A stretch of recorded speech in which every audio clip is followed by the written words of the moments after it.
Good morning folks, it's the San Jacinto Trail Report from here just below San Jacinto Peak. Wednesday the 23rd of February 2022, about 7:30 in the morning. I've retreated from the peak. The wind chill for close to the last 24 hours has been about -20 Fahrenheit, or getting close to that. That's about -27, 28 centigrade. So needed to get away from that. As you can see, heavy snowfall overnight. Started yesterday afternoon and still going, and it is some of the lightest, finest powder that I've ever seen up here. It's beautiful stuff, and well above forecast amount up here at the peak. Top end of the forecast was about 12 or 13 inches. My measurements so far are about 17 or 18 inches, and that's on top of an existing but very sort of patchy and drifted 12 inches. So including what's coming down right now, we're probably going to be pushing 30 inches, maybe a little more. In Idlewild, more or less about forecast, about 8 inches. Thanks to Anne for that. And although it's still snowing down there, so it could end up getting closer to 10. That's at 5,500 feet.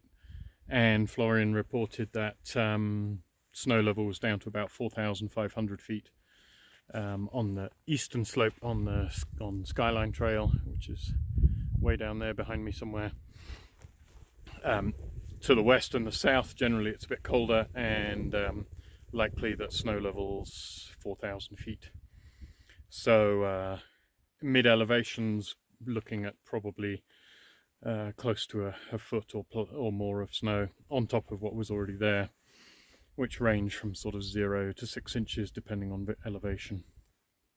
In terms of equipment, this is so light and fluffy that it's absolutely perfect for snowshoeing right now. Right now, probably everywhere, certainly above 5,000 feet, possibly even a little bit lower on some of the trails, the Garner Valley trails, for now. And I would carry spikes certainly everywhere above probably 4,000 right now. The other significant news is that this is all going to change pretty rapidly. It's going to stay very cold for the next 2 or 3 days. So this will all stay in place, and then it warms very rapidly to well above average. First couple of days of March are going to be several degrees above average. In those sorts of temperatures, I've seen an inch disappear in a day, sometimes closer to 2 inches on sun-exposed slopes. So at lower to mid elevations, we'll lose a lot of that snow, maybe even all of it, within the next 10 days. Up here, we'll start to lose a lot of it within a week or so. So that will obviously change the equipment requirements, but clearly spikes are going to be needed. For now, like I say, everywhere above 4,000 or 5,000, pretty quickly that might start to move up to 6,000 or 7,000. And as you can see, always a beautiful day in the San Jacinto Mountains. More information on the text version of the trail report at sanjacjohn.com, and safe hiking everyone.